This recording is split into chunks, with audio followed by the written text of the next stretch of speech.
of all, thank you all for being here. I recognize a bunch of you from the other hearings, so I appreciate that you came out to those and you're here again tonight. It is very important that we at the Commission hear from people, and public statement hearings, I know there's a lot of times that people say, does it make a difference? It really does make a difference. I am one of 5 commissioners. My presence here is really as a representative of the Commission, and I go back and share with my colleagues, from what was presented here. And it really is helpful. I've gone to all of the hearings except for 2 because I had childcare obligations and couldn't attend. But just a little bit, I know that there has been a comment about, is this a political process? And it is not. I am very, very wedded to listening to what the people of New York have to say and taking that into consideration. For me, I'm a mother of 2, an 18-year-old and an 11-year-old, and I'm a lifelong New Yorker, and my husband is a lifelong New Yorker. And I took this job because I wanted to make a difference. Energy issues really is something that I have a passion with and really want to be able to do right for New York, not just for the short term, but for the long term. So if we get it wrong, it's on me. Because we really have an opportunity here.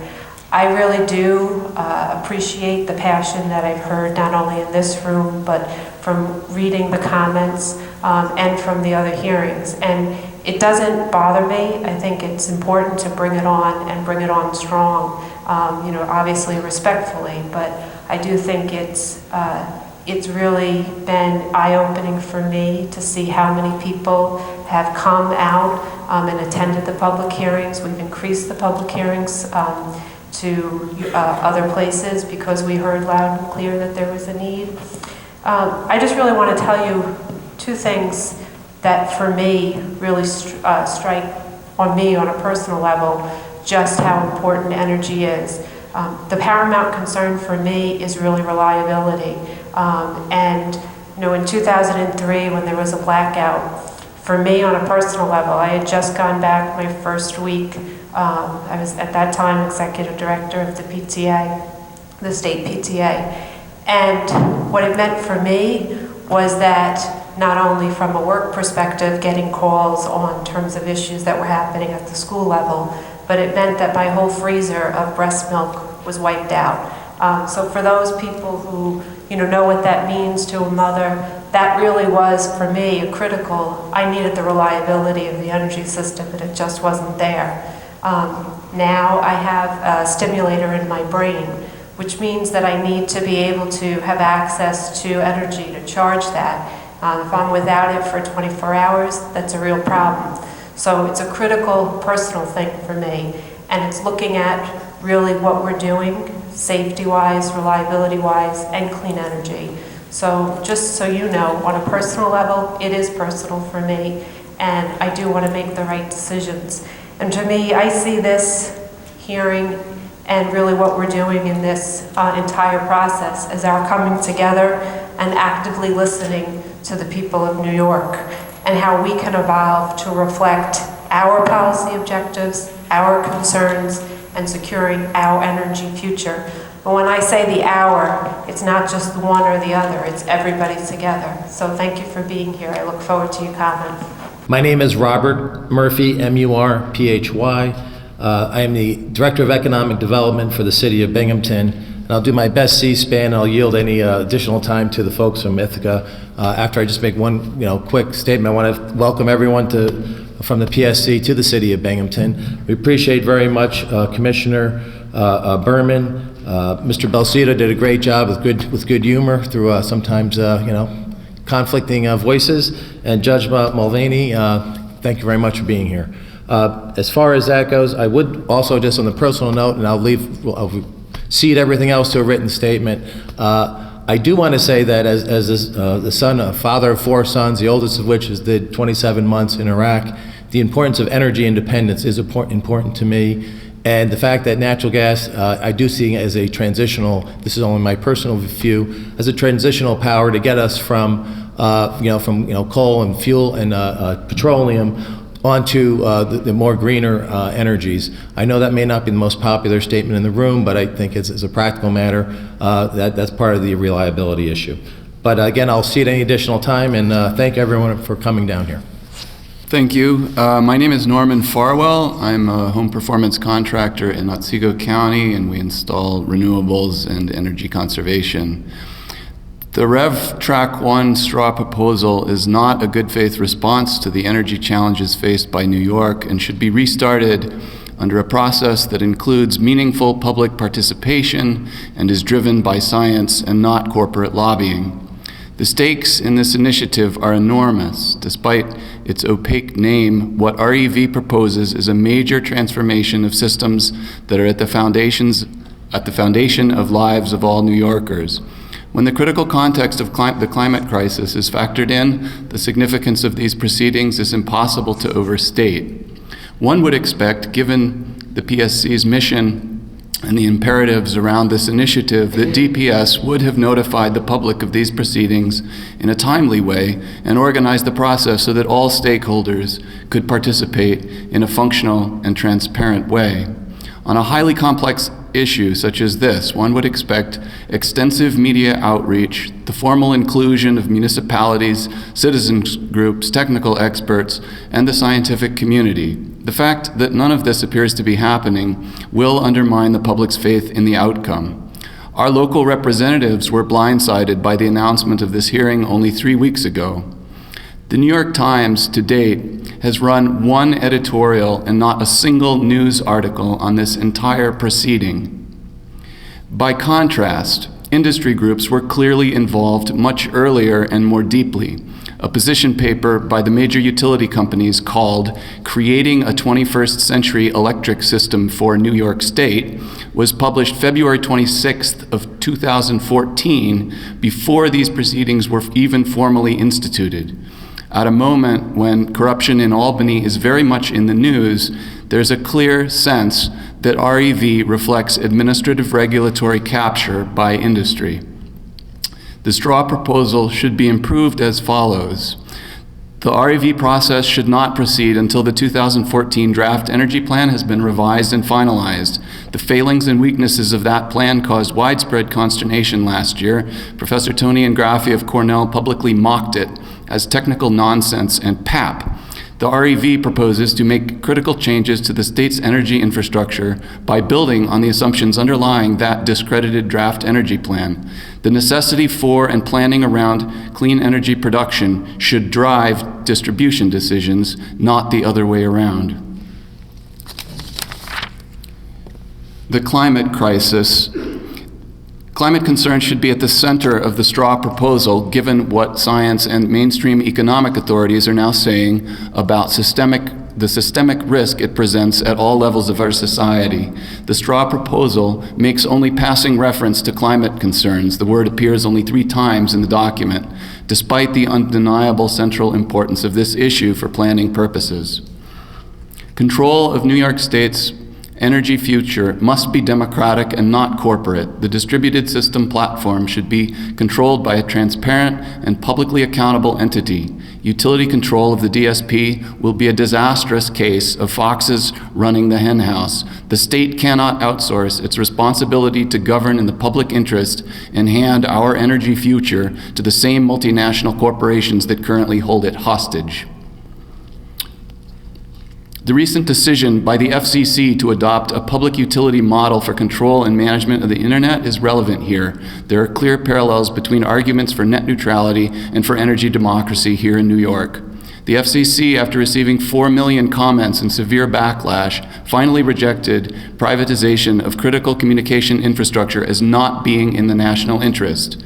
DPS has looked out of state for possible models, but has apparently not considered the state of Nebraska's extremely successful publicly owned and operated grid system.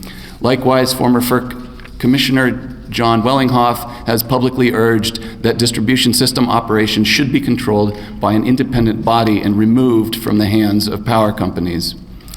It is telling that the phrase public interest only appears twice in the straw proposal document, and that New York State citizens are not called citizens, but consumers and ratepayers. By redefining citizens as consumers, and by concerning itself with consumer choice rather than the common good, and by narrowly focusing on energy as a retail market issue rather than as an opportunity to reform our operating system, the DPS abandons its core responsibility to all New Yorkers and instead adopts industry's self-serving agenda and language. The underlying idea that we will be able to shop our way out of this crisis is nonsensical. What is on display here and what was clearly visible in NYSERDA's 2014 draft energy plan is not a set of minor technical shortcomings that can be corrected by bureaucratic tweaking. This appears to be a kind of systemic corruption. There is at the heart of the issue a clash between the PSC's means and its goal, between the common good of all New Yorkers on the one hand and the financial interest of investor-owned utilities on the other. The DPS cannot serve both masters. Scientists tell us that we have a few short years to transform our energy system and that the consequences of failure may be catastrophic. Paul Krugman, writing on the subject of energy, the energy transition, said, "All that stands in the way of saving the planet is a combination of ignorance, prejudice, and vested interest." I think we see that. The straw proposal would hijack the public interest by covertly packaging limited progress toward clean energy with the poison pill of corporate control and gas infrastructure build-out. We can't afford this mistake. Please restart this process with the citizens of New York in mind and the involvement of scientists rather than lobbyists. Thank you.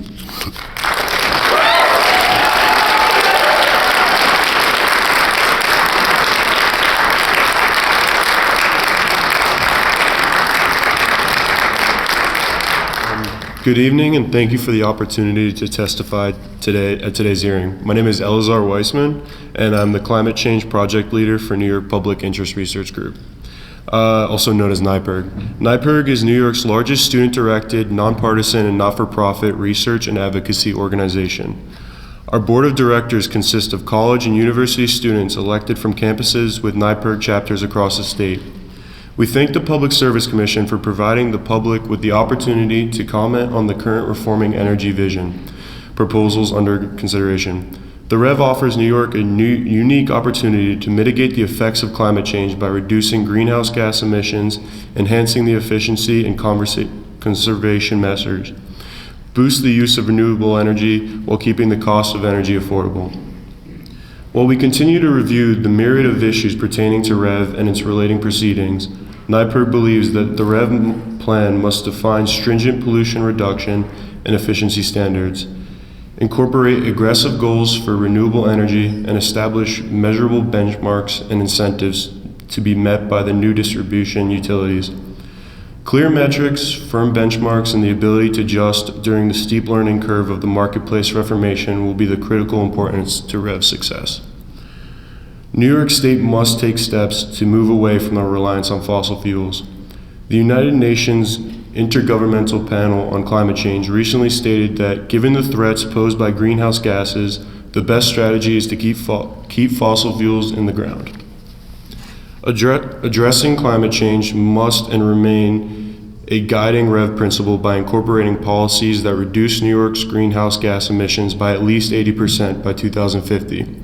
With aggressive interim goals such as 14% reduction in such emissions by 2018 and 20% by 2021, the now commonplace extreme weather events are painful reminders that New York must take aggressive action to lead in halting and reversing climate change. REV must provide a clear path to a renewable future. New York's current renewable portfolio standard expires this year, and the state is still far behind meeting its 30% renewable energy goal. REV must recommit New York to renewable energy by setting a new goal of generating 50% of its energy from renewable sources by 2025, and then establishing rules for utilities to purchase renewable energy. REV should also incorporate large-scale renewable energy plans, such as the wind farm proposal submitted by Long Island, New York City Offshore Wind Collaborative, and others. REV must continue New York's gains in energy efficiency. Current energy efficiency programs, such as the Energy Efficiency Portfolio Standard, have set New York in the right direction. REV must continue policies, both new and old, that will improve the state's efficiency 20% by 2025. What's more, low and middle income New Yorkers, many of who live and work in the most vulnerable communities, must have access to energy efficiency programs. REV must make sure that utility companies and new market players are overseen by robust regulatory structure to enforce standards and protect consumers.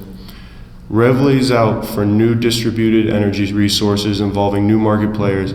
The plan envisions the state having less overall capacity, more end user decisions over energy usage, a more reliable network and energy programs shifted from government to industry. However, REV is unclear about how these new market entities will be held accountable for meeting goals. We do not believe that the invisible hand of the marketplace alone will move programs forward, drawing customers and encouraging them to use energy more efficiently and with a reduced carbon footprint. Instead, it will take the orchestration of the state to create a clean and reliable energy system that protects consumers from price swings. Utilities should be given incentives to decrease electricity demand, increase renewables use like wind and solar power, and reduce greenhouse gas emissions. Utilities' compensation based on their performance in the above categories will create a sustainable system that promotes clean energy. In conclusion, NYPERC thanks the Public Service Commission for the opportunity to share our preliminary thoughts on the many issues raised by REV and its related proceedings. REV can play a major role in tackling climate change and moving New York towards an efficient and clean energy infrastructure. To ensure success, REV must establish aggressive but achievable long-term goals for efficiency and renewables, with interim targets and other related metrics. REV must compel New York to meet 50% renewable energy by 2025. 20% of projected demand met by the efficiency by 2025, and 80% reduction in climate pollution by 2050. Thank you.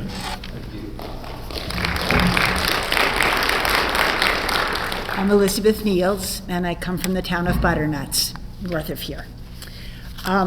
Reading the energy vision, I found it a little bit hard to understand or to follow exactly where the authority would lie and what the balance of energy sources would be. This information session was very helpful, but there are still things I worry about, I'm afraid about, and some things that I hope will happen. I worry that the proposal will lead to a build out of pipelines and supply system for natural gas. Many of us in New York State are too aware of the dangers of storing compressed natural gas, of leaks from pipelines. You cannot transport a gas unless you mine it, and that process often leads to toxins in our soils and water, whether it's in our state or other states in our country. Compressed natural gas is even more dangerous, is likely to leak methane into the atmosphere, and should it explode, does explode with incredible force. Concerned citizens are protesting the plan of storing natural gas in the Finger Lakes. Others are protesting the new and very large pipelines that are planned to go through rural areas over the protests of local residents. A large part of your plan supports renewables. I support that, but would hope you would spell out real support for truly green energy, where in the past government has highly subsidized gas and oil exploration. I hope it will put equivalent, tangible support of burgeoning exploration of solar, wind, water, geothermal energy, and put most support behind such systems as are least abrasive in the environment for health and aesthetics both. I hope you will lend support to small entrepreneurs, not just larger, more corporate, established enterprises. And a practical thing that it seems to me the state could do is to encourage or somehow subsidize schools and municipal buildings with flat roofs to put solar panels. I too extend my thanks for the Commission for holding these hearings. My name is Chris Berger, and I live in Whitney Point. I also chaired for a good long time the Broome County's Energy Commission. I designed and built my own energy efficient home, And with a combination of solar and wind, our house has a zero fossil footprint has been a zero fossil footprint house for many years. I'm assuming that this is where the Public Service Commission would like everyone to be by 2030. Yet I can't imagine a for-profit, market-driven distribution company surviving in such an environment. Our electrical distribution system has never really lent itself to the free market model. Just try shopping around for a utility company. Much like our road infrastructure, having competing electrical lines crisscrossing our communities never made a lot of sense. And it's hard to imagine when it could ever make sense. Modernizing our grid to promote energy conservation and efficiency, along with transitioning away from fossil fuels to renewables, contemplate and cloud the for-profit model even further, at least on the distribution side. What distribution company can thrive by encouraging its customers to use less of their services, or survive with a growing number of net neutral exchange customers? Where is the profit in it? How does the free market work in this instance? You can bet our utility companies are asking these same tough questions. On the distribution side, on the other hand, the opportunity for free market competition and innovation for power generation is both staggering and exciting. The same holds true for energy storage systems and carbon sequestering technologies. This is where the free market can work its magic. We should free the private capital currently locked up in our distribution system and focus it towards where it will do the most good, developing new forms of power generation.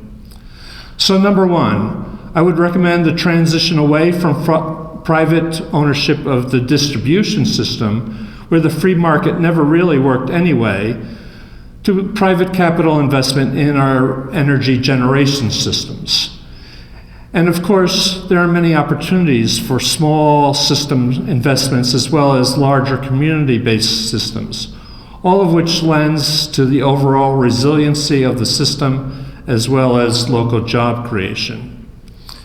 Recommendation 2 is the institution of a surcharge on fossil fuels. To better and more quickly transition away from fossil fuels, we should remove the charge that is assessed on electricity in general and replace it with a surcharge specifically targeting fossil fuels. You can justify such a charge as an attempt to assess cost externalities associated with fossil fuels. And I will assure you, any number you probably will pick will be low when dealing with cost externalities associated with fossil fuels. Costs that have not been seen in the current price structure of the fuel itself. This would have the effect of raising the cost of fossil fuels in relationship to the alternatives and help drive the transition using a market-based approach. An approach that this commission has said it wanted to embrace. The monies raised could be used to help people make their homes more energy efficient using an income needs-based criteria for assistance. And I'll take a moment just to reiterate a comment I made during the Q&A. Unfortunately, we're looking at this problem in silos. The fact that we, on the one hand, have laudable plans and goals to move away from our dependency on fossil fuels, we also see plans to build new fossil fuel infrastructure. Stranded costs associated with existing fossil fuel infrastructure already represents a significant barrier to our moving away from the fossil fuels to begin with. We certainly should not be contemplating building out more infrastructure. My last recommendation follows the same notion that we are looking at this problem in silos, but it needs to be addressed by someone. While focusing on energy use for our buildings and transportation systems, while that's important, A far larger chunk of the energy consumption pie is the embedded energy represented by the materials we consume. 38% of our energy use, to be exact, it's the energy we expend to extract and process the materials. So my third recommendation is to develop the needed infrastructure paid for by those who make the products to recover the materials so that they can be reformulated into the goods and the goods that we desire. The linear use of materials that our society engages in is unsustainable, and as I said, accounts for 38% of the energy we consume. We cannot be so focused on buildings and transportation that we lose sight of the other huge energy sink. And with a little incentivizing for better design, we could start addressing this piece of the pie as well. Thank you for your consideration.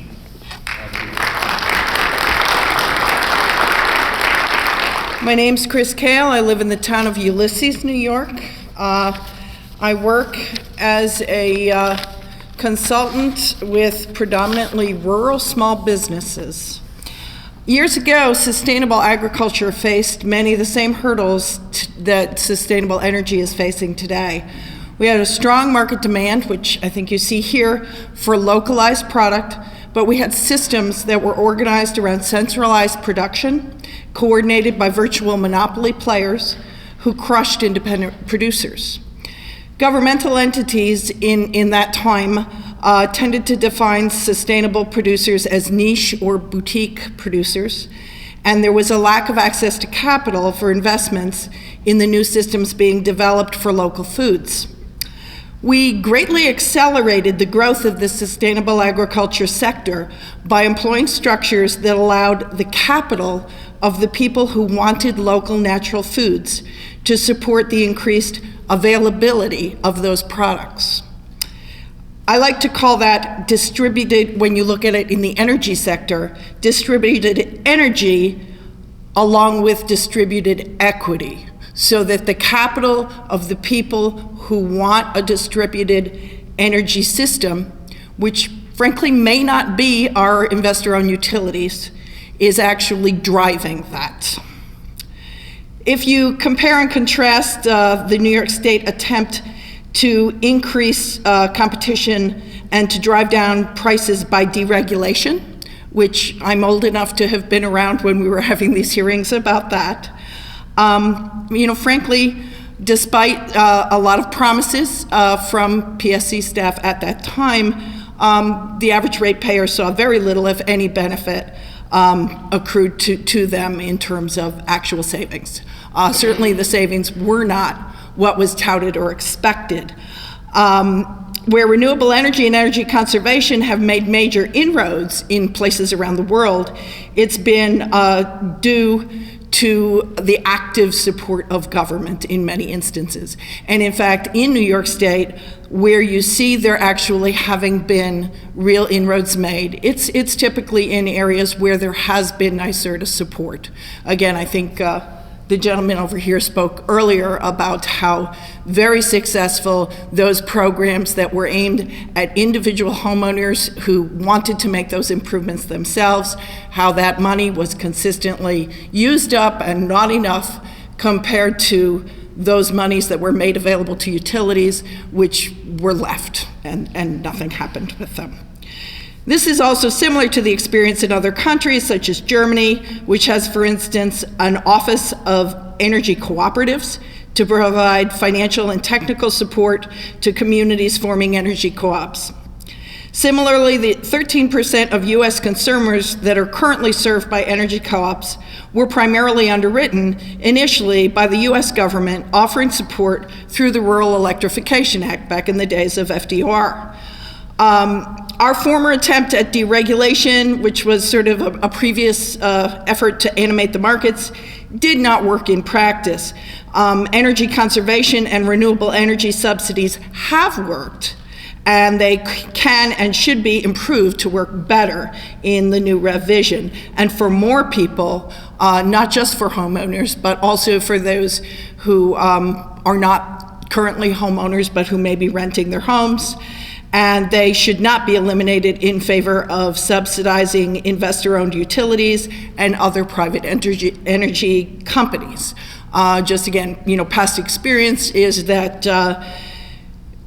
the kind of thing that happened with the Rural Electrification Act did work, and it in particular worked for rural people. And again, as a rural person myself, lifelong rural New Yorker with an interest in the businesses in rural New York, I want to mention that we hear a lot of examples about New York City. And there are a lot of us who are living in rural New York and also need to be taken into consideration. So at this juncture here, we have colliding trends, and they're meeting without really a lot of organization coming from the Commission. Could have more organization from the Commission. We have a large number of people in our state who are opposed to more extreme fossil fuel development. Those people are working hard to encourage a movement to divest from owning equity in fossil fuel companies, and they are succeeding in many cases in getting institutional investors interested in divestment as well. Their churches, their pension plans, their colleges. We have folks who are interested in ensuring that their own homes are powered by clean energy sources, and again, that includes renters. That includes people who own mobile homes, as well as people who own their own homes. We have people who are looking for ways to jumpstart renewable power source industries to replace fossil fuels. And envisioning or organizing response could be catalytic in New York State because we have these strong, passionate desires on the part of the population. Public visioning as a part of REV, followed by some locally specific pilot projects, possibly funded through NYSERDA, that can be easily replicated, could create a cascade effect as similar successful programs are replicated from place to place to place. This has shown to be a successful model in New York with the solarized programs, such as Solar Tompkins, which happened in my county, which helped individual homeowners to buy solar panels at lower cost, and also created a buzz in the environment where people, again, who even maybe could not take advantage of the program, became more interested in having that kind of opportunity for themselves. The solarized programs utilize an approach that's familiar to cooperative organizers. If you were working with farmers, you would call it a purchasing co-op. And in fact, the USDA underwrites a lot of these around the country every day. It's very much like that group of farmers who would get together to buy farming inputs. The solarized program participants get a better price by banding together to make joint purchases and qualify for discounts. Since PV panels are a capital rather than a recurring cost, the co-ops were structured as, in the solarized programs, were structured as a one-buy agreement rather than an ongoing cooperative. But the solarized projects do leave out many people who want renewable energy, and they may be willing to invest and or pay a bit more to get it. Co-ops can serve them and eventually will greatly reduce the cost of power as they're organized to simply meet their members' needs for power at the lowest possible cost, not to turn a big profit for shareholders. My friend Chris Berger here just spoke about, how can a company make money by selling less of what it makes? And of course, you can devise complicated regulatory schemes for bringing that about. But a cooperative, by its nature, seeks to serve its members by giving them the lowest cost. So it's a different incentive structure, and it's an incentive structure that works with the opportunity to reduce the actual use of electricity. And again, in rural areas, you may find that your opportunities to do this through sort of demand price reduction and these complicated spot markets and so on are much less so. In New York City, I think those kind of things are wonderful. They work just great. In a rural town where everybody's milk tank runs 24/7, it's just not going to make a big difference. So we have people who have shady sites and can't have solar. We have people who don't pay any income tax, and so they can't make use of income tax credits. We have a long list of people who, for various reasons, do not have the opportunity to make the existing programs work for them. Rather than see the idea of NYSERDA programs phased out, I would much prefer to see them cover a wider swath of people who would like to benefit from these. I also question whether the idea of taking, NYSERDA is currently funded off of our electric bill, taking that cost away from NYSERDA and having the utility company assess it instead seems sort of like, moving it from the left hand to the right hand. It's the same utility bill. You're going to pay the same amount. The only thing I see as a difference is that one gives a governor an opportunity to say he reduced the role of government and local and state taxes, and I don't know that that's an advantage to the consumer. Again, we've heard that Nebraska has a system of exclusively community-owned electric power and one of the very lowest rates for electricity in the nation. They have 121 publicly owned utilities, 10 cooperatives, 30 public power districts, and serve 1.8 million people. So this is not an approach that's in any way unusual or new. It's not an approach that's not workable. It's an approach that is currently giving people who pay for their electricity much lower rates than we have in New York State. And that would be without significant hydropower resources that we enjoy in this state. Germany was able to accomplish its rapid adoption of renewable energy in part through its Office for Energy Cooperatives. I think it would be a wonderful thing to consider having something similar in New York State government that did help to set up cooperatives. I do work myself sometimes as a consultant in conjunction with an organization called Cooperative Development Institute. They are funded by USDA to help to develop cooperatives throughout New England and New York, and very successful doing it. There's there is expertise out there to consult if the state were interested in increasing the capacity to create these kinds of entities. Some co-ops also, like Acorn in Addison County, Vermont, were founded in the past 20 years with an express purpose of transitioning members away from fossil fuel use and include such energy services as bulk pellet or biodiesel delivery and group buying discounts on geothermal and solar thermal heating equipment of various types and or energy conservation services.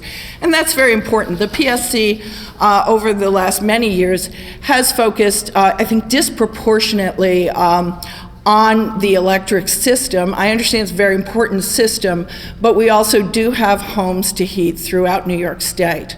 Because those homes are, particularly in rural areas, not being serviced directly by utility companies, we sometimes forget that that also is a part of our fossil fuel use.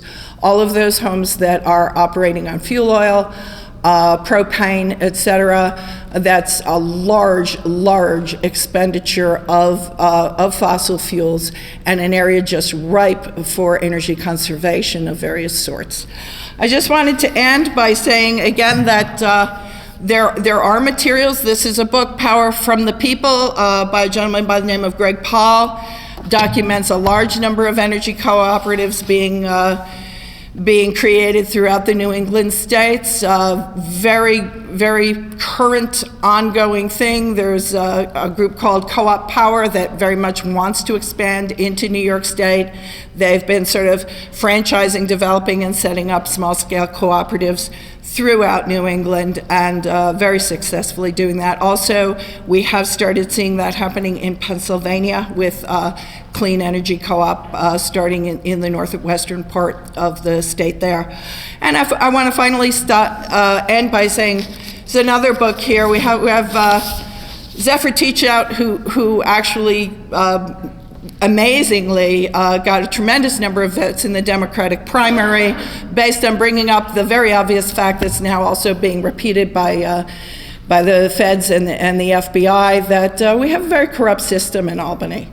I think I understand that the appointed people here are doing their very best to be completely apolitical, but the fact of the matter is, if there is a change in administration, a different governor could appoint different people to the PSC. We have corruption at the local level as people are intertwined with some of what's going on at the state level. By instituting local control in a non-political fashion through energy cooperatives where there is not a political payback component, we have the opportunity to really take what is an essential aspect of moving forward to end global climate change and to mitigate some of the effects outside of the realm of some of this corrupt activity. And I hope that you really seriously consider, as a part of your animation, the animation of the power of the people through cooperatives. Thank you. Hi, thank you for this opportunity. I was in Syracuse as well, so I appreciate that you're making the rounds and that you're taking it in. Because as you know, I find it a pretty exciting kind of public opportunity as well. I'm Irene Weiser. I'm an elected official in the town of Caroline. I'm a council member there. When I spoke before this commission last week, I guess it was, I was not able to wear my municipal hat. Our municipality had not yet been able to weigh in as to the REV proceeding. Since that time, we did pass a resolution asking for an extension in time.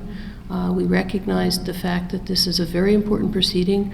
We are certainly excited with some of the ideas and developments that could be coming forward, but also have concerns. And frankly, and I think you alluded to this before, Your Honor, that this is intended to be a very public process and to engage the public. I would suggest that this is also a very deeply, fundamentally municipal concern. This concerns our land use, it concerns our economies, and it concerns the welfare of our residents. We've got to have a voice in this and a strong and consistent opportunity to provide meaningful feedback. We have not been provided that. We were noticed about this, and heads up, we don't read the state register as our typical reading. And I just do want to also point out to you that I was only finally able to find the announcement that this proceeding had begun in the state register using the search term straw. It was not listed under the name of the proceeding. For whatever reason, the search system did not pick up. I did find in reading the announcement that it referenced the case number, but it was not even referenced there. It didn't pick it up in the search of the system. So that's a real problem when things aren't, even if we did read the state register, which we don't typically, it's very difficult to find this announcement. That said, we appreciated being noticed in January that there was a proceeding underway and that our input was requested. We had received less than 30 days notice to report our findings, which is utterly inadequate for any municipality. The resolution that our town board passed for a 60-day extension. I subsequently talked with Tompkins County, which passed a similar resolution asking for 90 days. I also contacted the elected officials to Protect New York, a group which represents over 800 elected officials across the state. They as well asked for 90 days. It just is impossible, frankly, for us to take in a proceeding of this scale and of this complexity and provide meaningful comment. And it's outrageous that municipalities have not been integrally involved from the start, as the gentleman earlier spoke, that this is, clearly involved industry from the get-go. In fact, I was to one of the initial opening symposiums on this, and it was industry presentations that had been involved in helping to shape vision of where it was going to go. And yet this is fundamentally an issue that lands on the backs of municipalities. So I would urge this commission in the strongest possible terms. I hear you that you want to move forward and get this decided by March. Municipalities, at the time that we passed our resolution, I reviewed the docket. There was not a single comment that I was able to find that was filed by a municipality.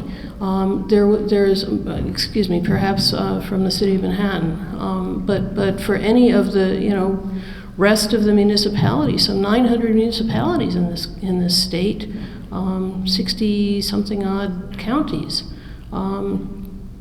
Very, very little comment, and you need it. You need that kind of input.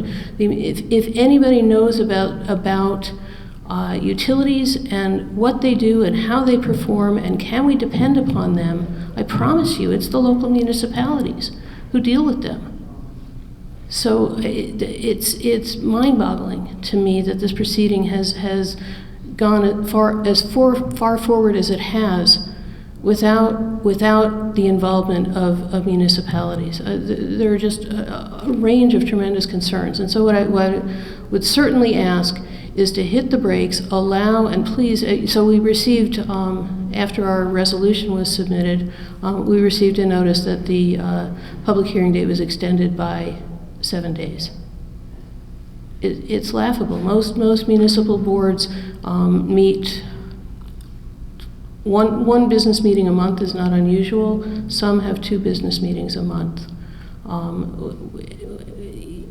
The implications are enormous for us in terms of planning and in terms of how we ramp up, and we certainly need more time. And I would just please beg that you allow our input and hit the brakes and not have the staff go ahead with making any recommendations and the commission making a decision on this straw proposal until you have a reasonable time period for municipalities to weigh in.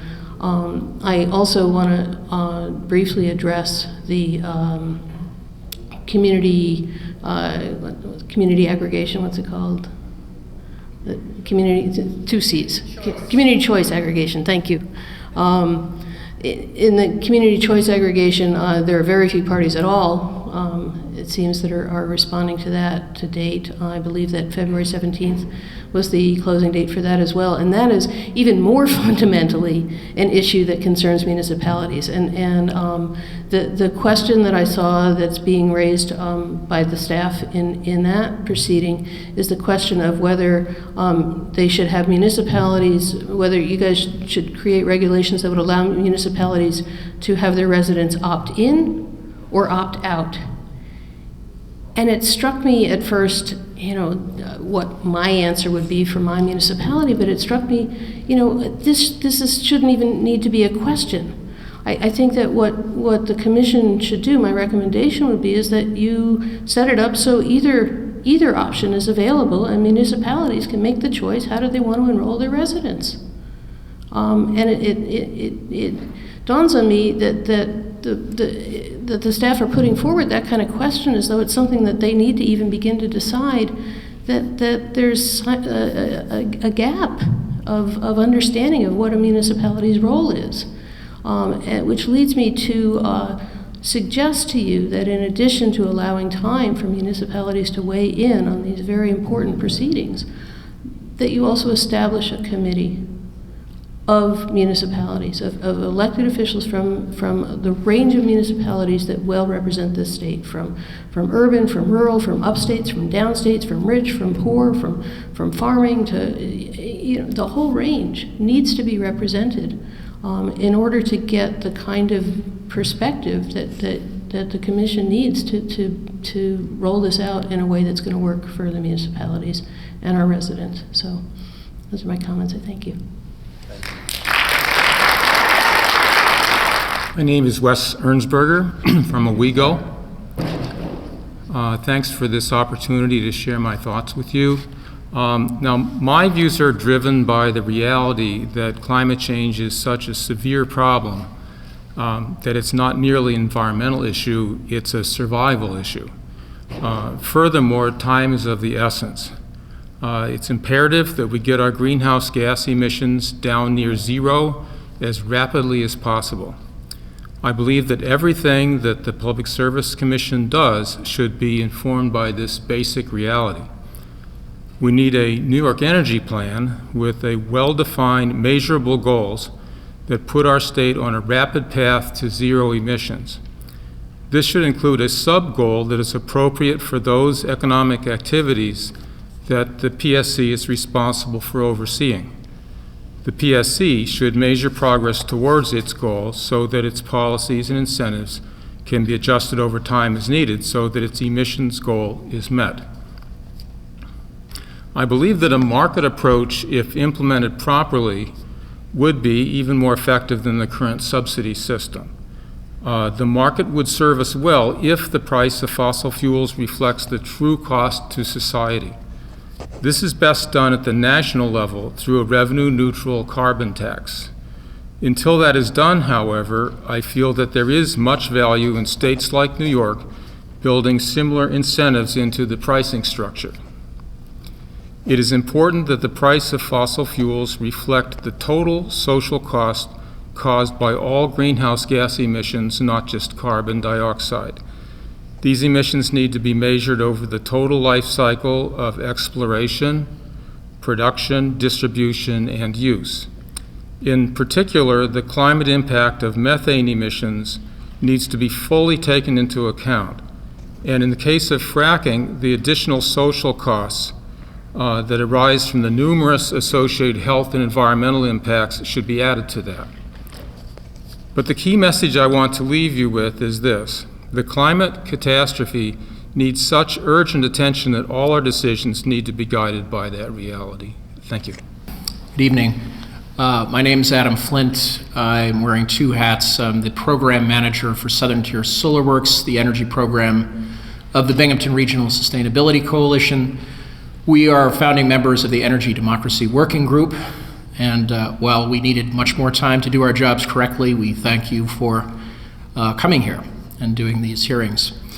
I want to confine my remarks to some very specific recommendations based on what I would call being thrown off the deep end into energy policy when it was all changing. I first want to say, though, that after hearing Norm Farwell, I thought maybe I should just go home, because I think he really forcefully put what any reasonable person could suspect. I'm going to set that aside and make these comments. In terms of the requests that this process be slowed down, I think you could do that by deferring the DSP decision until you consider the rate cases and have the utilities make the case for why they should be doing that.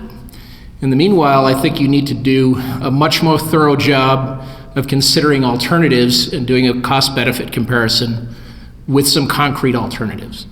Second, as far as the work groups are concerned, we'd like to be on them. Norm mentioned some constituents that should be on them. So if you could make very clear how that can happen quickly, that would be a good idea. Thirdly, I guess this is a more conceptual thing. If you're going to decentralize generation, you're going to have to decentralize knowledge, and you're going to have to decentralize benefit and control. So as far as the benefit and control process, I'm becoming more convinced that while having perhaps a single clearinghouse as a DSP, that the more that can be devolved to regions, the better. Because what I'm finding is that regional differences really matter, and I'll be concrete. There are two matters in the transition from what was to what will be that, quite frankly, are going very badly. One of those is the 200 plus kW upstate block decision in terms of incentives made by NYSERDA and the concomitant order made by the Commission in December. Taken together, that's basically thrown the upstate large array market into a tailspin. And this has been communicated, I think, pretty forcefully by members of the industry to leadership of all of the important energy bodies. What's been reported to me is that those folks are basically convinced they're right, and they're willing to just sort of wait and see how it shakes out. Now, whether that's accurate or not, we can't really afford that. And it's my recommendation that the reconsideration process, which I just became a party to, be accelerated, and that essentially the Commission and NYSERDA listen to what the industry is saying and really understand that the next 2 years are really not ones that we can waste. On the sort of smaller scale, NYSERDA's decision to take Green Jobs, Green New York financing out of the so-called market rate area, that is, the customers that hitherto have been able to afford primarily to use that, is nothing short of a disaster waiting to happen. I personally am going to be running a solarized program in 5 counties. This is going to come in the middle of my program. That is going to be bad. That decision should simply be reversed. And some have already made that statement publicly. There will be more. It would be much easier for everyone if NYSERDA simply changes their mind. The market is not ready for this. I would say in general, this is the problem that we're seeing, is that for whatever motivation or reason, and I won't speculate here, the desire to move to market actors in finance is being rushed at the expense of the health of the industry. And this really cannot happen. So thus far, I haven't seen presented evidence as to how this is going to work any better than the state-led systems that are frequently critiqued, such as in California, such as Canada, such as Germany, which all have their flaws. But we haven't seen the proof in the pudding for what's being proposed. Now, I will say that unlike the predecessors, you folks have been good listeners, but action is what we need at this point. My proposal would be the following: that this whole thing be slowed down in terms of the change to the new mechanism until the Clean Energy Fund is fully in place. No important changes in 2015, and then we'll see. And that there be a very clear plan B that we can all plan around if it turns out that these market mechanisms are not working. Because right now, we don't know what to expect, except the worst. I'll finally say this, aside from a deep, visceral distrust of the public utilities, the other thing I've heard expressed at the 2 hearings I've been at and the ones I've heard reported are that people really want to know what's going on. They really want to understand the energy system. They really want to be educated. That's what I do. That's what my colleagues do. And I think that the offer still stands that we made to Eleanor Stein, that we and others would be very prepared to do this work, but to do it, we need the time and resources to do it. So I'll leave it at that, and thank you very much for your time and for coming to our frozen city. Suzanne Winkler, I'm from Burlington Flats, New York, which is Otsego County. The following quote is from Andrew Cuomo's press conference held on November 8th, 2012, 1 week after Hurricane Sandy.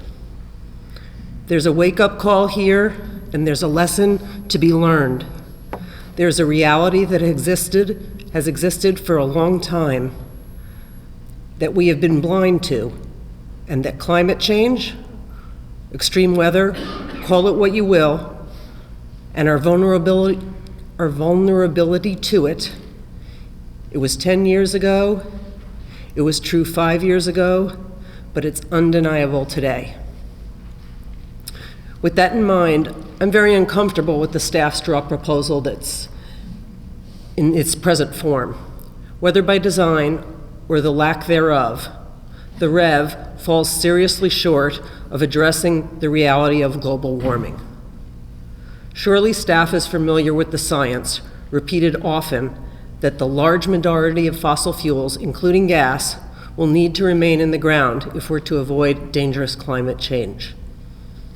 That's what Wendell Trio of Action Climate Network Europe references when he says, "This is a clear choice that needs to be made. Putting gas at the same level as renewables risks displacing investments from renewables into gas, thereby locking in carbon emissions over a long period of time." The charge of the PSC to develop the REV is a monumental one, and its brilliance has sparked the interest of citizens. However, the drafters of the blueprint used to lay the foundation for our entire energy future in New York requires imagination, wisdom, and great courage. This proposal lacks all of the above and is dripping wet from greenwashing. The distributed platform provider must not be given to utilities who, from a market perspective, will have no incentive to develop the renewable energy sources which they see as competition, and who are slated to transition gas out of the picture. Without being challenged, the shale industry will put up every roadblock possible to protect their bottom line: investors. In fact, that's what the law requires. So likewise, who is watching out for the public's welfare, our best interests? The public needs an entity as protective of them as the industry is to its investors. Whose job is it to watch out for us? The people's guardian needs to be, in the least, neutral and unconnected to the industry that seeks to profit from our resources that must remain in the ground. We cannot let the industry regulate themselves. So from square one, the DSP must be a public, independent entity. The following is taken from a recent Guardian article entitled, "Fossil Fuel Firms Accused of Renewable Lobby Takeover to Push Gas." Major fossil fuel companies and energy utilities have used their financial power to take control with majority positions of key renewable energy trade groups in Europe, steering them towards a pro-gas stance in an effort to slow the continent's transition to renewable energy. From being system relevant, renewables are suddenly becoming system dominant. The big companies decided that if they can't beat them, they should join them and slow them down so that they can survive in the market. Big energy firms like Total and Iberdrola and E.ON have together adopted dominant positions in trade bodies such as the European Wind Energy Association and the European Photovoltaic Industry Association, and whose representatives now constitute a majority of both board groups. Should you think that this is just a European phenomena, I'm here to say that we should wake up. Iberdrola owns NYSEG, which is one of New York's distribution utilities, and is intended to be part of the distributed system platform provider who will write and control the distributed energy resources. And as a friend pointed out to me, it's the exact same playbook as playing out in Europe. This is a once-in-a-lifetime opportunity that we have here. The distributed system platform provider must be a public, independent entity. Thanks. Good evening. My name is Keith Shue. I'm affiliated with Sustainable Otsego and several other organizations that support renewable energy and conservation. Frankly, I am concerned that REV does not live up to its name. The program is called Reforming the Energy Vision, yet it fails to describe a vision for the future of energy in our state.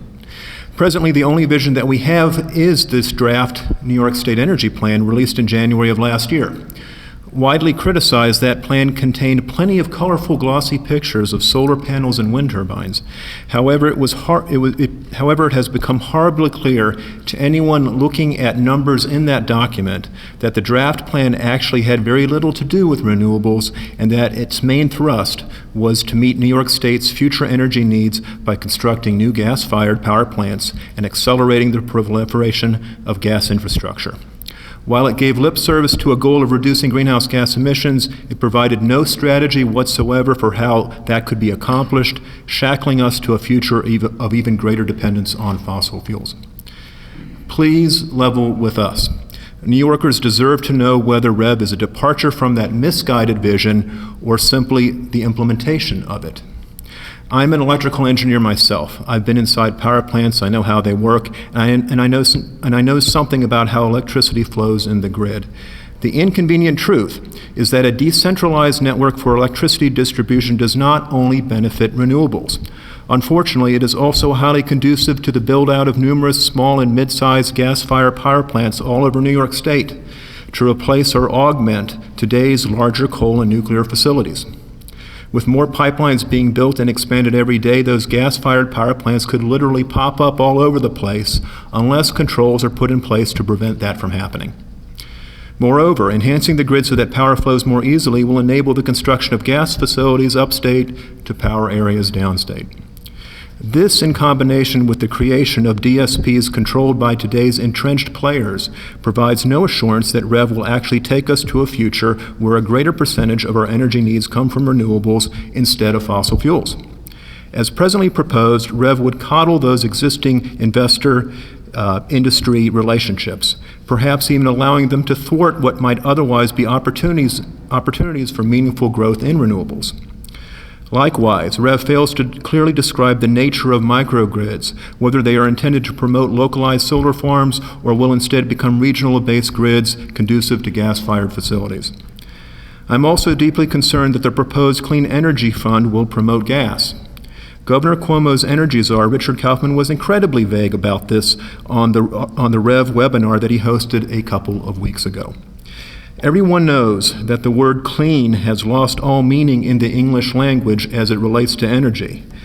If this Clean Energy Fund is about promoting renewables, then please call it a renewable energy fund. Those funds must not be used to build pipelines and infrastructure for gas-fired power plants, or electric transmission lines to help scatter those things across the state. Likewise, I am concerned that REV is being spun as a market-based alternative to renewable energy and energy efficiency programs. Those programs have not met their targets, so this helps provide an excuse to abandon them. Again, this is a pretty strong indicator that the biggest winner in REV as presently proposed won't be renewables, but instead fracked gas.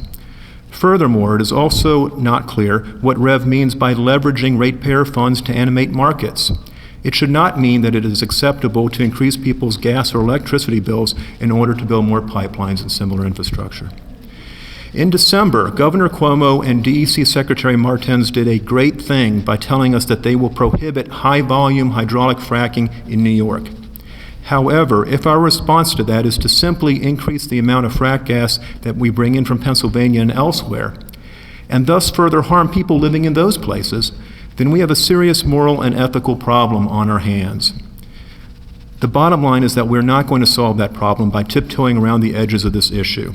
I urge you to go back to the drawing board, put the vision in REV, do not let DSPs become simply a mechanism for existing fossil fuel companies to protect their entrenched interests, establish strong renewable targets and that will guide how funds will be spent, and show us how this program actually takes us to a better place. And given what you've heard tonight and at other meetings, I would hope you agree that making a decision about the structure of DSPs by March is premature. Thank you. Thank you for this ability to, or opportunity to talk. Diane, when you told me about your child, I'm having a problem with my stepdaughter and her brand new granddaughter, because I don't know if my granddaughter will ever live out her full life. Possibly my daughter won't. And that's what I'd like to go into first. I want to talk about climate change.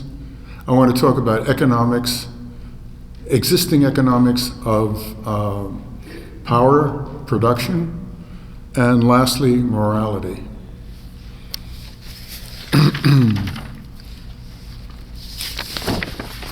The first one, and these are going to be very short. I'm just hitting some highlights of the papers. There are about 8 papers here, so it's not going to take that much time. But I come from a scientific background. I was going to be a nuclear physicist. I wound up being a capitalist. .4% of the heat that humans produce is absorbed by the oceans. And that is what is the real danger. There are many dangers. There are 41, you can call them tipping points. I would call them negative feedback mechanisms that are happening and that will happen, and we may already have lost control over our future.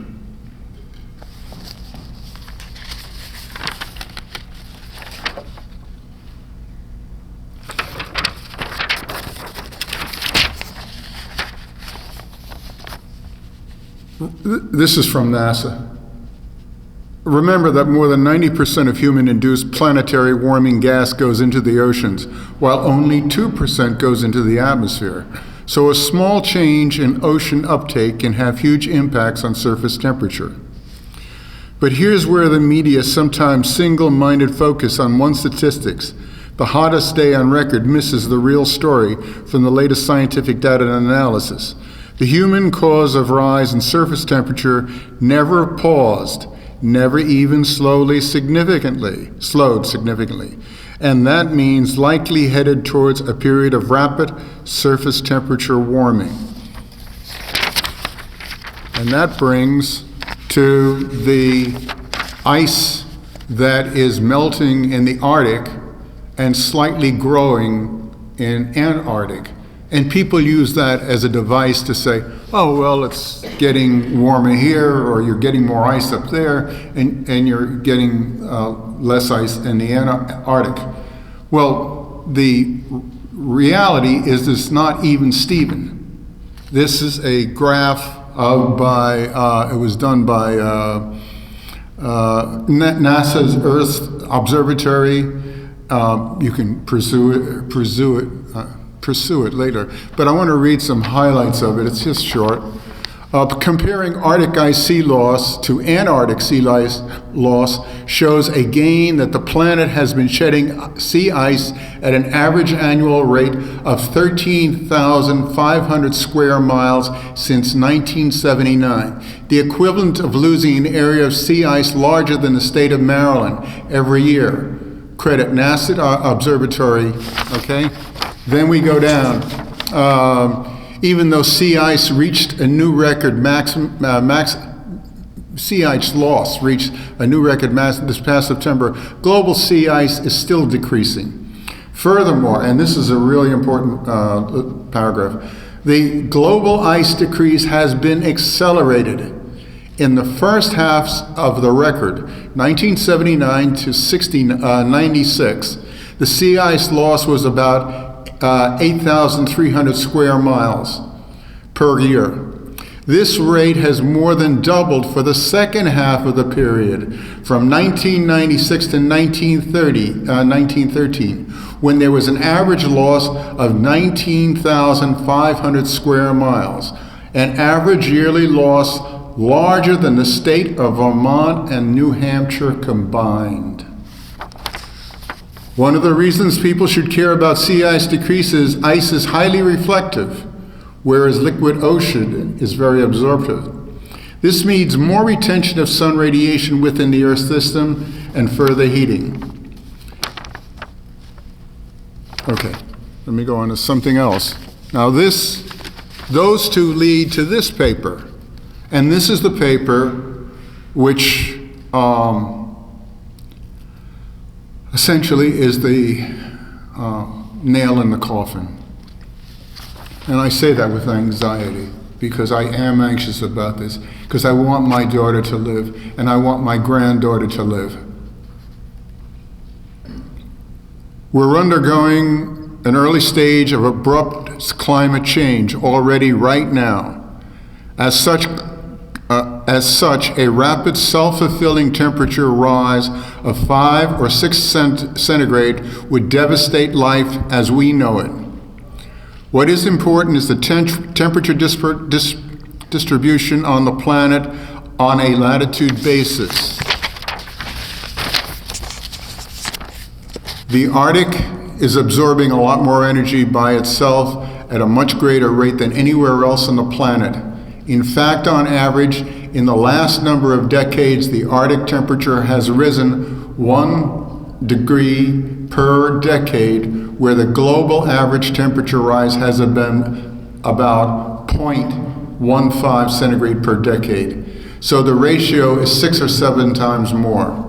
As the Arctic loses ice mass, it releases more and more methane, CH4, which is a much more powerful in trapping heat than is carbon dioxide, because of massive quantities of CH4 embedded within the ice.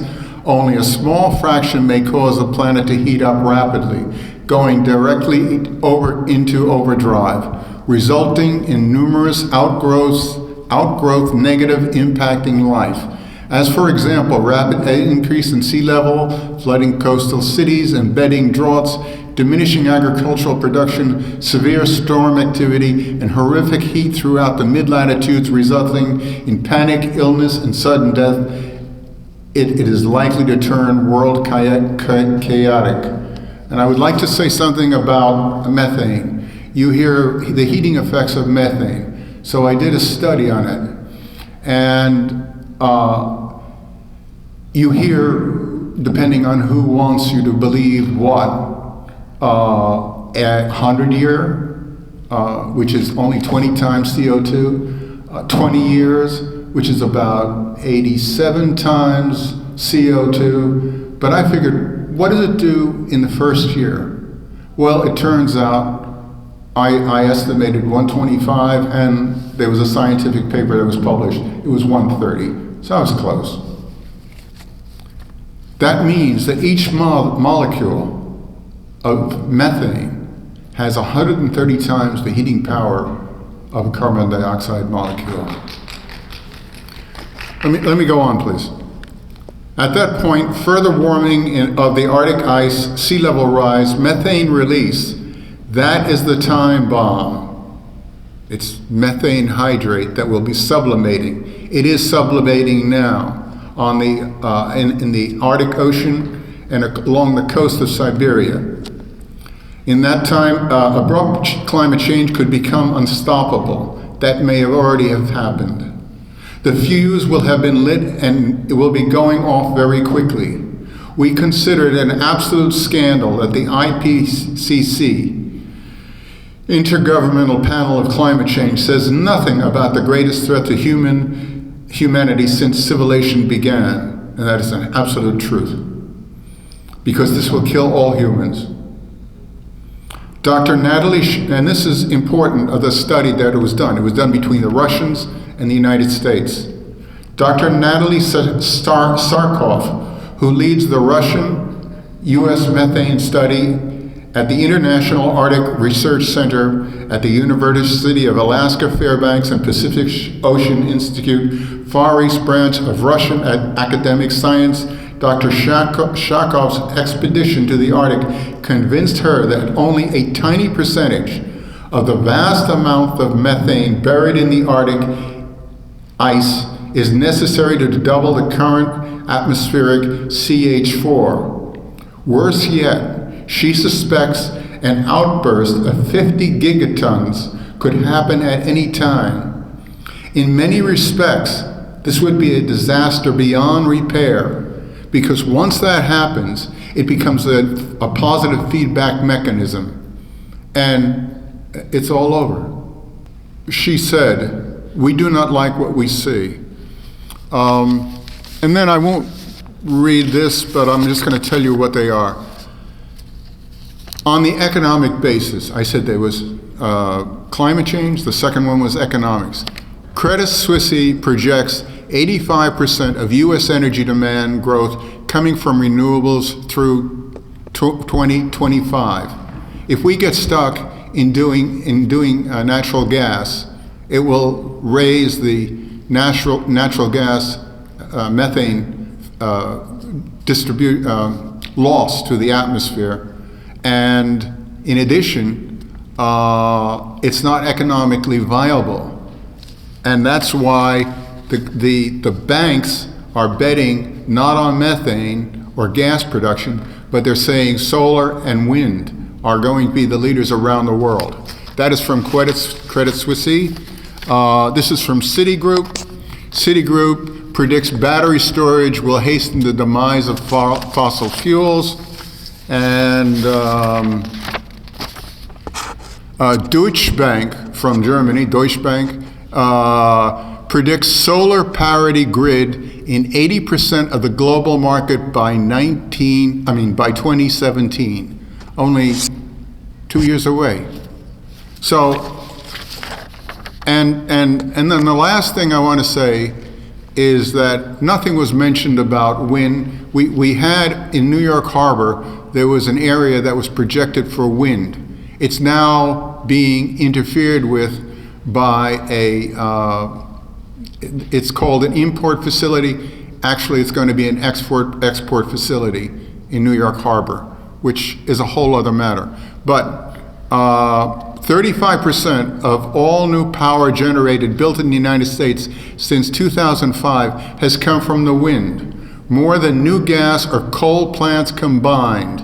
As power providers are increasingly enticed to wind as a convenient hedge against unpredictable commodity prices and move. And there was one last thing.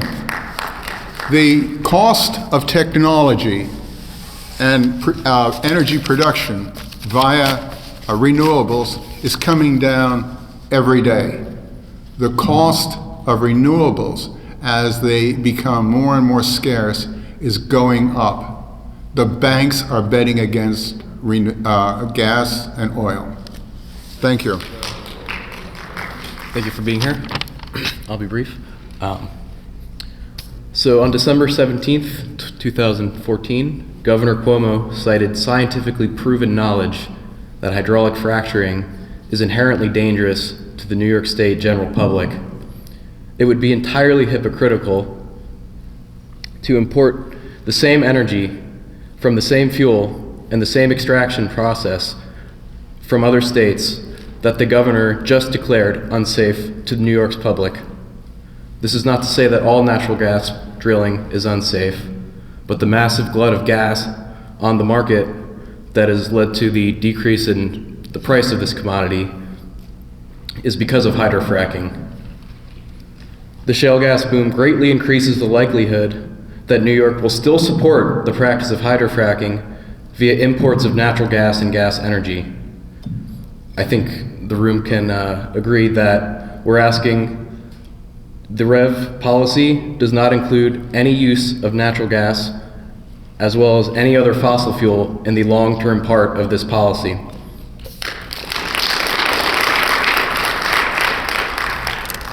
I'd like to make one more point.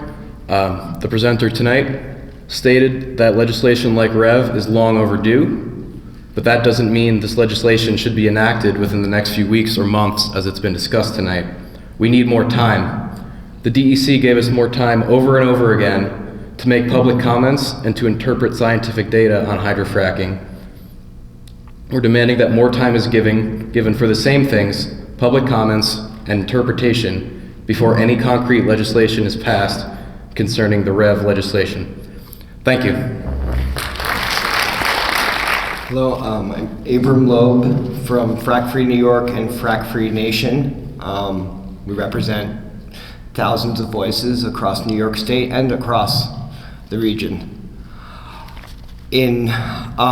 What brought us into this was the fracking fight initially to stop the drilling for natural gas in our backyard here. And in the process, I'm not an economist, but I had to learn a lot. I'm not a scientist, but I had to become one. I'm not a biologist or a chemist. I had to find out about how all these chemicals are causing cancer, chemicals released by the fossil fuel industry. It was the fight resurfaced all again that we had 26 years ago in stopping a low-level radioactive waste dump, call it what it is, a nuclear waste dump, from being sited. And we're still creating radioactive waste throughout this process of drilling for gas, for methane gas, So we're talking about piping methane gas, radioactive methane through our communities. These pipelines blow up, they leak chemicals, compressor stations leak chemicals, they leak methane. It's a greenhouse gas, gotta stop this. We know all that. You've put forth reforming the energy vision, and I'm going blind right now, looking through cracked glasses that are fractured, actually, by the fossil fuel industry. That's what I see. I see this very complicated plan that I can't even understand where it's all coming from, and so I know the average person that hasn't been studying the issue isn't going to have a clue. They're just going to have something shoved down their throats because they're not here tonight. And even the people in the movement. As I said, there are many people in Shenango County and Oneonta that aren't here tonight, that would be if they knew about this process or if they had time, but they're busy fighting a pipeline going through their backyard. They're concerned because 430,000 trees are being cut soon. And that's just here. This is all over the state. We have people active fighting storage facilities, fighting against pipelines, fighting against gas generation plants in their backyards. We need to stop it. What we call for is a 100% transition to renewable, clean, emission, waste-free energy. It can be done. It can be done.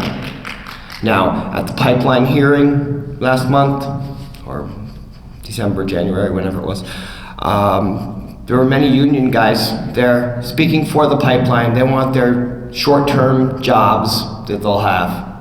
But we could create so many more jobs for upstate New York, for Western, Central, and the Southern Tier, where our economies are ailing, and we need the jobs, but we need good paying green jobs. We can do this with incentives, but the control of the infrastructure, the control has to be in the hands of the local communities. And why do I say this? Trust. How do we trust corporations that do not care about the chemicals they've been putting into our environment, causing our children sickness, cancer, death? We trust our communities. We have a lot better, easier chance at holding our local leaders accountable to us. And if your neighbor comes and in an outreach program and says, hey, we have a program here that'll help you to change all your light bulbs over to, say, LED. Oh, well, LED's too expensive for me to afford. Well, here's a program that we can do to be able to afford for everyone to convert to LEDs. That's just one small thing. We need to convert all of these oil and gas heating systems to solar. I have a neighbor down the road that heats their home, except for maybe 2 days of the year, with a couple of solar hot water units. And they're not even the newest technology. They've been there for a while. For people who can afford it, it's great. One man spoke about he's completely off fossil fuel. That's wonderful. I use very little fossil fuel except for, a little bit of propane gas for cooking, but I heat with wood. Now that's not the answer either. Burlington, everybody's been touting how much renewable, but 33% of it, I believe, is coming from burning wood. So biomass, climate cooking biomass is not the answer either. Incineration is not the answer. Nuclear is not the answer. We need to shut down and phase out all of that, stop with the infrastructure, put forth a plan with a clear vision, 100% community-owned local power. That's what we need. Green jobs, that's what we need. Just transition, where the people who are put out of work are retrained into the new technologies and the new fields that are coming to building this infrastructure. It can be a massive program, and Governor Cuomo could come out of it becoming the next green president, the first green president. That would be nice if he were to go for this and set that kind of example for the nation. It's what we can do for our planet, for our grandchildren, for our great-grandchildren, for the next 7 generations on down. We need to consider that before all these market-based this and that, it's way too complicated for the average person. Let's just put it back in the hands of the people, like our municipal water. And we're dealing with that issue as well right now, where corporations want to own our water rather than we control, the people controlling our water. If I could ask you. Yes. Okay. Well, I've said my piece. Please schedule a hearing for Shenango County and for Oneonta as well. Norwich and Oneonta would be 2 places to have 2 more hearings, because there's a lot of people there that need to have a voice in this process. Thank you. Good evening, and thank you for being here. Okay. And I would echo much of what's been said tonight, but I won't bother to echo it. One of the things that is exciting is that this is really trying to re-envision, and that's a big deal. And I applaud that. And I'm bewildered, therefore, at why there appears to be a rush.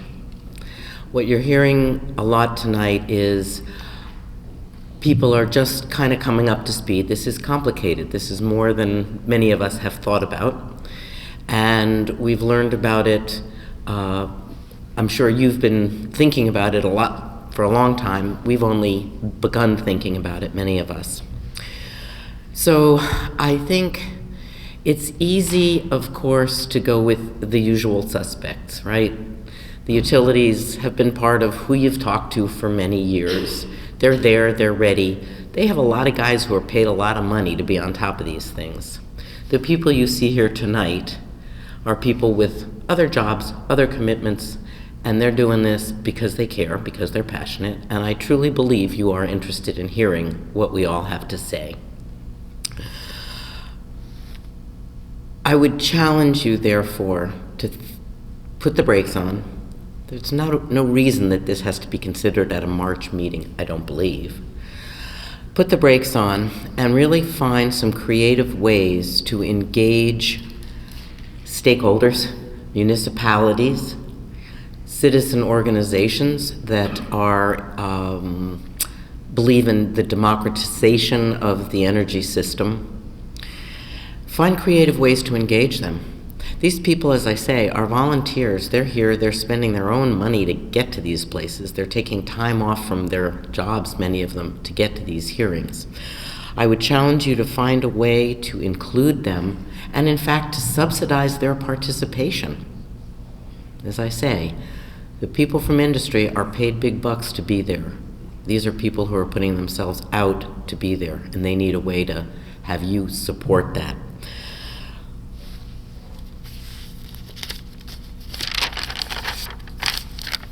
I believe that it is not realistic at this time to expect the market to be trusted to get where we need to be on climate change.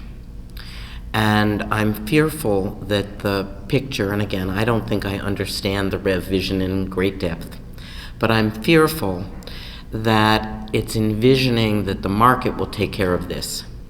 And I think the reality is government is going to have to stay very involved in supporting energy efficiency and in supporting alternatives and making climate consideration a part of all of these decisions. I'm interested in and following a bit the PSC hearings in regard to the repowering of the Cayuga power plant with gas or not. And I am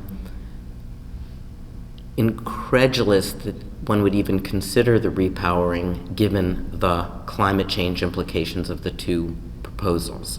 So I'm hoping that the PSC will take into account climate change in their decisions, will not trust the market to take care of it. And also would say I want to be sure that it's not just CO2, that methane and all greenhouse gases are included in the considerations, and that in fact it's not just an individual decision, but rather the cumulative decisions and the life cycle analysis and evaluation of greenhouse gases and what the impacts on climate change will be part of all the decisions as well as this REV decision. Thank you. Thank you. My name is Valdi Wiederpass. I live in Endicott, New York. I'm trained as a chemical engineer. I've worked in the electronics industry locally and also previously in other areas, different locations, I should say, different states, in specialty chemical as well as plastics industry, as well as machine tool industry.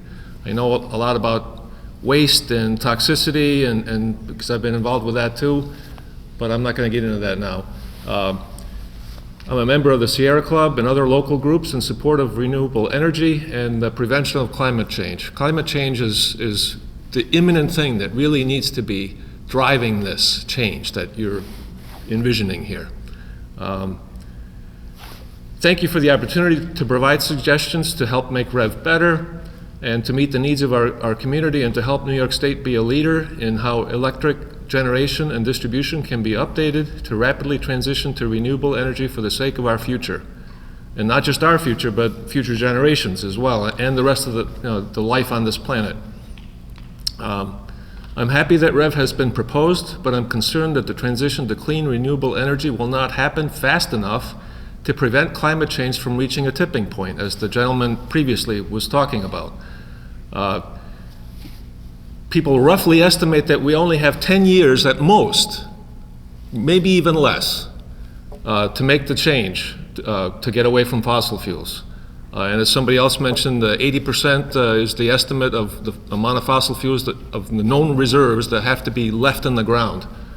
I offer the following comments and recommendations in the hope that you will consider them in order to improve the REV program.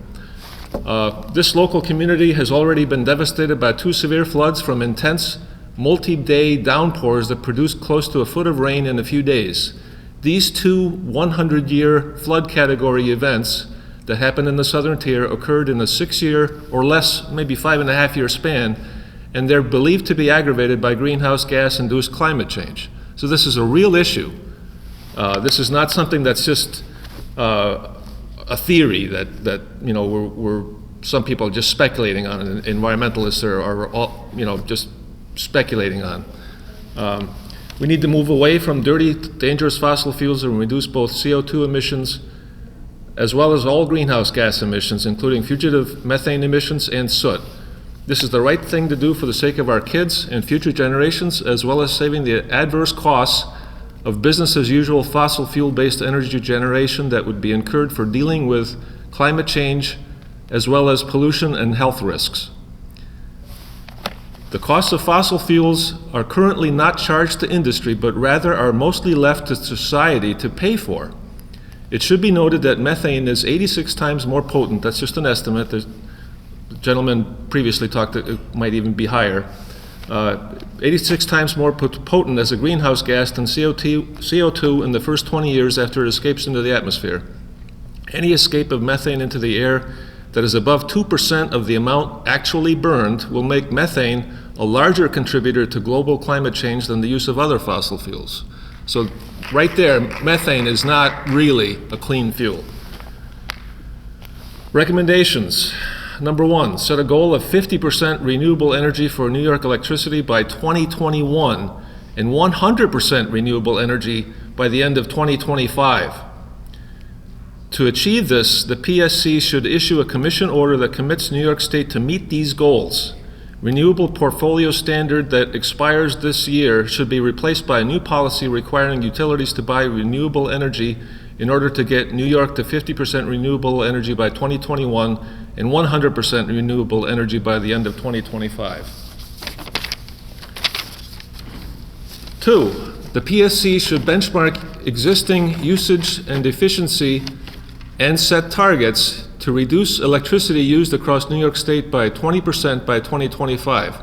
This will save money in avoided infrastructure and also in ongoing energy generation and distribution costs.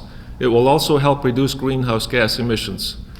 3, we should have appropriate strong carrot and stick approaches that should be implemented to accelerate the move to renewable energy and increased efficiency. A cost-benefit analysis of all fuels, including nuclear, fossil fuels, and renewables, should be conducted to price the health, environmental, safety risk, and social costs of each. Fallback mechanisms should be put in place to ensure that clean energy deployment is not permitted to falter if the new marketplace does not develop. Low and medium income New Yorkers should have access to energy efficiency programs, either through targeted or subsidized programs. REV initiatives should ensure that utilities are not the only route through which New Yorkers can pursue energy efficiency projects for their home and business. There should be a thriving separate market for energy efficiency. Utilities shouldn't have too much power over the market to push out other energy efficiency businesses and contractors. There should be incentives to speed up the move to renewables and efficiency. These should be increased, not reduced, as a projection I saw on the internet that was at a previous hearing. Incentives can be provided by the Public Service Commission, NYSERDA, and/or the newly established Green Bank, and this incentive funding should be raised dramatically. I'm going to skip through some of this stuff on the interest of getting through this, but I'm going to submit these comments on paper to you. Power purchase agreements using flexible long-term contracts should be considered. Establishment of feed-in tariffs should be strongly considered and probably implemented for all stakeholders, including homeowners to multi-unit buildings, as well as industrial users and utilities themselves, to develop renewable energy generation.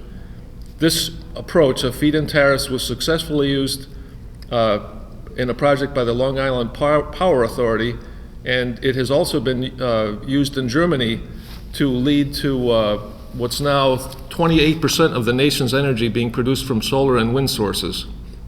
With almost $50 billion annually in energy investments and some 370,000 jobs, which would scale up to about 1.5 million jobs if you made it for the entire United States.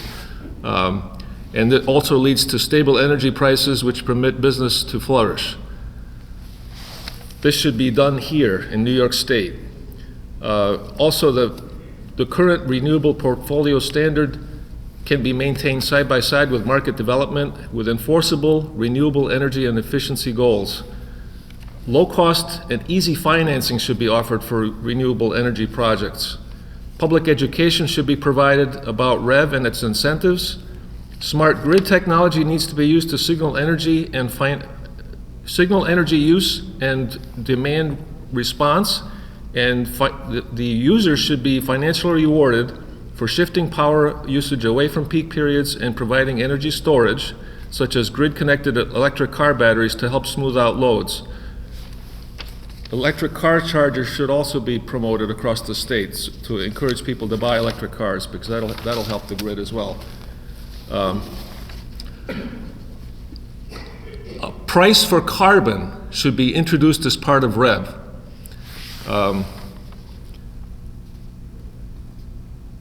Appropriate incentives should be provided for utilities. The regulatory structure must give utilities the incentive to reduce the demand for electricity and aggressively encourage wind, solar, geothermal, microgrids, and storage. Don't help old, polluting power plants continue operating with fossil fuels, which the woman just recently was talking about repowering a plant on Cayuga Lake to gas, and that should not happen. Allow New Yorkers to pursue shared renewables projects. Allow groups of New Yorkers to jointly own a renewables project and take advantage of net metering. This should be part of an overall effort to ensure that the maximum number of New Yorkers can gain access to clean energy. Even if they are of moderate income, don't own their own roof, or live in the shade. Groups of individuals, farmers, churches, schools, and small businesses could together invest in fuel cells, solar energy, small wind power, microhydro, or anaerobic digester gas projects to share in the power generated and together take advantage of net metering. Shared renewable projects could further be incentivized in areas of the grid that would otherwise require expensive grid investments. Keep and improve net metering, it's working. However, you need to add remote net metering, also called virtual net metering. This is an arrangement that allows for the kilowatt hours generated from a solar photovoltaic system located at a specific site to be credited towards kilowatt hour consumption at a different location. A key benefit of remote net metering is that it provides entities with sites that are not suitable for solar projects to allow them to install solar projects in locations best used for solar, and then simply allocate the system surplus production to the original site. Conduct REV so that New Yorkers can speak out. Please keep it up, keep it going. Centralized utilities should not dominate the REV process or the system. REV market development, distributed platform provider, and implementation of clean energy programs should be directed by a publicly accountable institution. Community organizations must have a powerful role in educating customers and helping them navigate energy efficiency and renewable energy programs. Because they have the public trust, they will protect and advocate for the public interest and are experts in community education, outreach, and motivation. Energy service companies and other market actors must be heavily regulated to protect consumers from deceptive marketing practices and predatory lending. And the PSC must set up a well-funded office to receive and follow up on consumer complaints. The goals of REV are good. The transition must be smooth. Clean energy organizations strongly support the REV vision, including a growth in clean distributed energy resources like energy efficiency, demand response, on-site wind and solar, and battery storage, as well as more customer choice, lower electricity bills, and pollution reductions. With careful planning and thoughtful execution, REV could really break new ground and bring New Yorkers less carbon emissions and cleaner energy. REV should also be designed to provide job creation, cost savings, and health improvements to people and communities that are the most needy.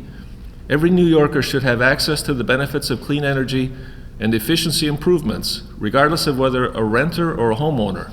Access should not be denied to low-income people, minorities, or other oppressed groups. Last sentence. The transition to this end vision should be careful. Programs that are working shouldn't end until we can see that new REV programs have begun to work. New York State can be a leader and an example for the rest of the nation. Thank you very much. Well, thank you for holding this hearing, and it is very important for us to have opportunities to have input.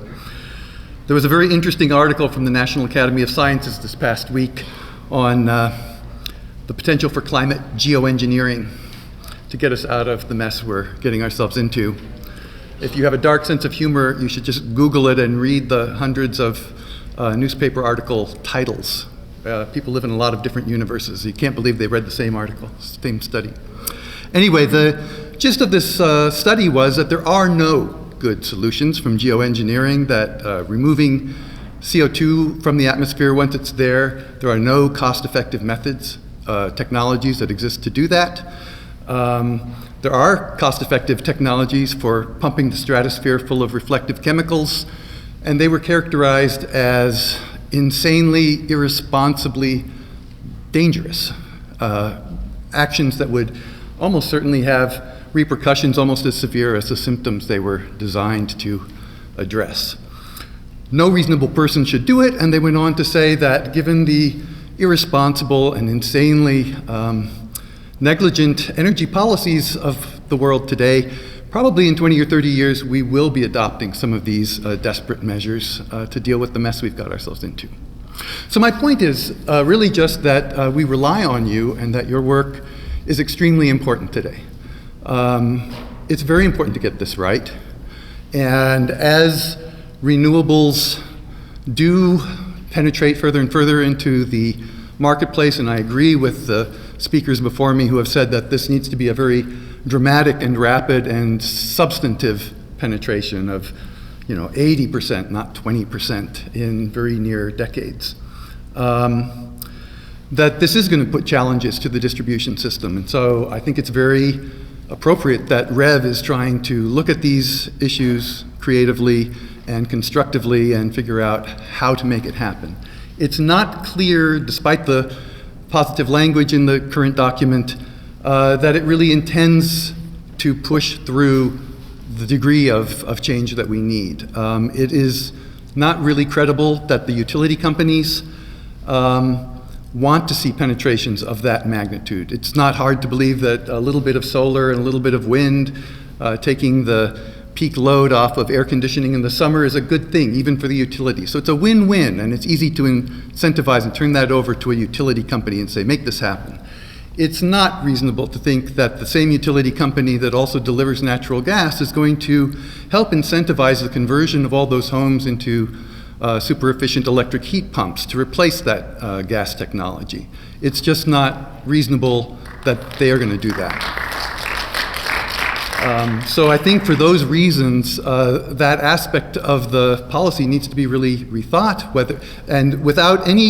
despite the frequent and positive language about renewables in the REV, the total lack of quantitative targets and goals means that even though there's language about controlling the utilities, about judging their conduct, there are no standards to hold them to. The REV does not hold quantitative targets, and so how can you say they aren't meeting them? So I'll just leave it at that. I think it's late, and other people have said most of the things that I would have added. I'm not an expert on the electric delivery system. I did help lead Solar Tompkins this past year. We got 3 megawatts of solar PV installed in Tompkins County on 500 homes. This year we are targeting heat pump technologies because 3/4 of the energy of most of our homes is devoted to heating, water heating and space heating, and almost all of that energy currently comes from fossil fuels. And we will never reach the kinds of targets of conversion to renewables unless we address those kinds of energy use needs. And I just don't believe that giving this over to the current utility companies that sell the discussion of the diversity of fossil fuels, or not diversity, you don't say fossil fuels, but the talk of the diversity of many fuels in the plan, sort of the all of the above strategy kind of language, leaves it open for those companies to say, well, we're doing exactly what we said. We've got a portfolio that has solar and wind and fossil fuels of different kinds. And that's just not the future that we need to be moving to aggressively to avoid having to use dangerously irresponsible and insane approaches to get ourselves out of the predicament we've put ourselves in. So, thank you. Good evening. My name's Gay Nicholson. I live in the town of Lansing in Tompkins County, and I'm president of Sustainable Tompkins, which is a local small nonprofit that for the past 11 years has been working a lot on energy and climate issues. We've held a lot of conferences, teach-ins, workshops, etc. And we'll be submitting written comments, and in the interest of the hour and our bus leaving in 3 minutes, I just wanted to say that to reiterate, like so many before me tonight, we don't trust the market to make progress on our climate goals. I think that their performance to date kind of demonstrates why we wouldn't trust them to make progress on our climate goals. And I don't believe that the market will get to those our preferred results without a full cost accounting approach where the social cost of carbon, the climate impacts of carbon, are included. And until you can do that, I don't see where this market-based approach is going to get us to where we need to go. And I also think that a lot of us don't believe that we can trust utilities to manage on behalf of our collective long-term interests and our values around energy democracy, self-reliance, and especially shared equity in our energy future.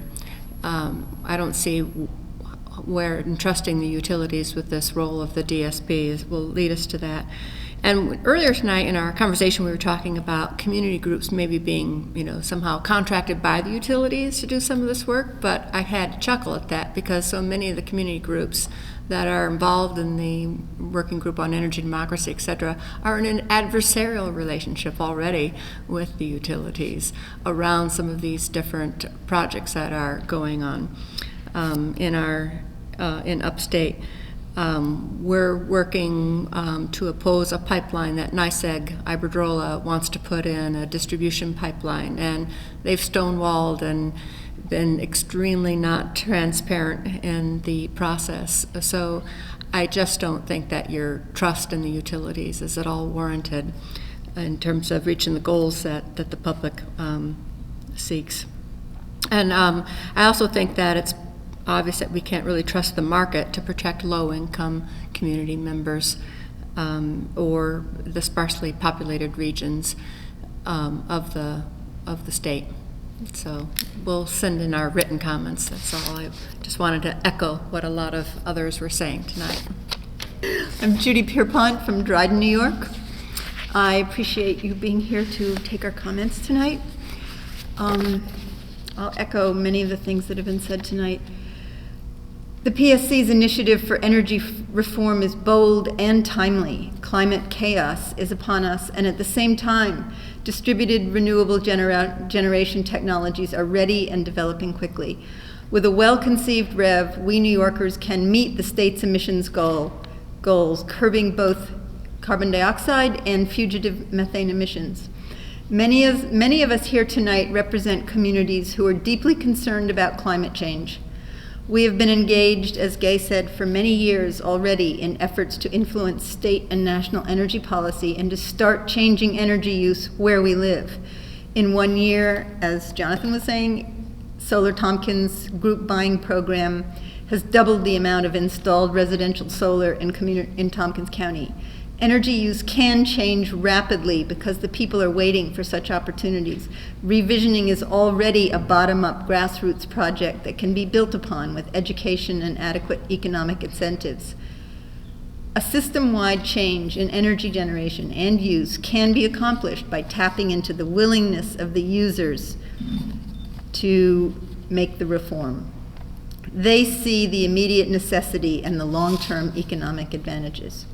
On the larger scale, the REV program should tap into this public enthusiasm and allow them to fully benefit from distributed energy generation projects. It should provide stakeholder groups roles. It should provide stakeholder groups roles in planning, or major roles in planning, guiding, and administrating the projects. REV should set up protocols for strengthening this public participation, making sure that all stakeholder groups can fully participate. This is where the program will draw its strength and support, the wellspring of innovative ideas and energetic efforts. In the current proposal, the incumbent utilities are given too controlling a role in the development of programs and ownership. Instead of giving these monopolistic utilities the role of collectively distributed service platform provider, it would be far more efficient to create a statewide independent distributed service platform provider with representation from New York's public interest community, as well as business, utilities, PSC, New York ISO, and several grassroots environmental energy and justice groups. It should have a highly skilled technical staff who report to a board of directors. This is a great opportunity to create uniform statewide procedures and operations codes, as well as to include the groups most committed to shifting energy sourcing to distributed renewable generation. Ceding control of this important revamping of New York's energy generation and delivery to the utilities doesn't make sense. With their existing power in the energy market, they lack the inherent incentive to make such shifts as are called for in revisioning.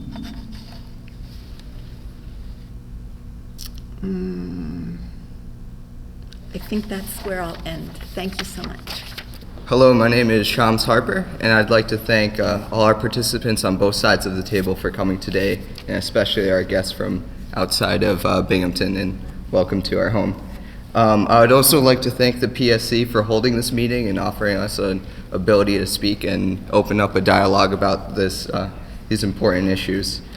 I would also like to thank the PSC representatives' recognition that the changes in our energy infrastructure is deeply personal and will have huge impacts on our personal lives and on this region's future. I would like to disagree, however, that this process is apolitical.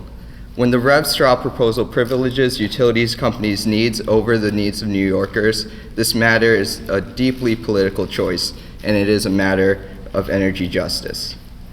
How does the REV straw proposal privilege the needs of utility companies over the needs of New Yorkers. The straw proposal relies on marketization and the integration of market incentives for the development of New York's energy infrastructure rather than the personal and social needs of New Yorkers for energy. The straw proposal also allows the utility companies to define the shape of the straw proposal. You could see this in the proposal to reduce regulatory barriers without exploring or being clear what this means for New Yorkers.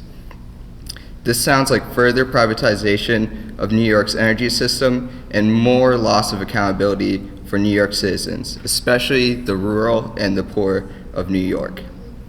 Furthermore, no mention has been made about the inherent risk of asset devaluation of the energy structure that is inherent to the private investor-backed model.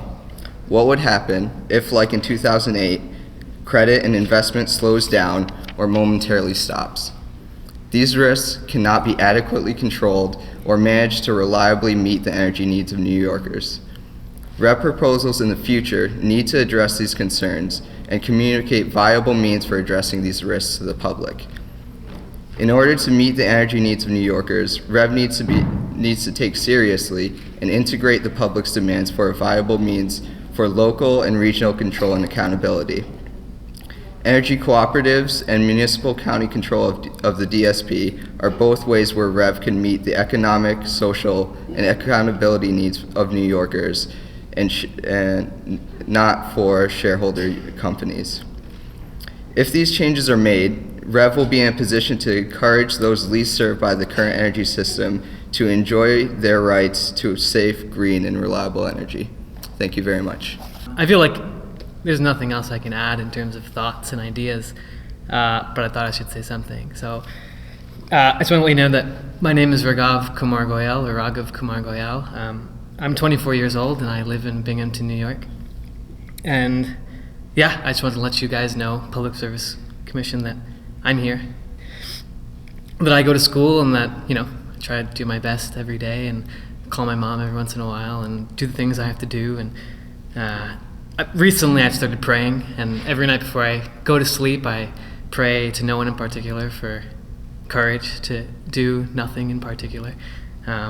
I have friends, I have hopes, and just want to let you know that there are a lot of people out there in this state and in the world just like me.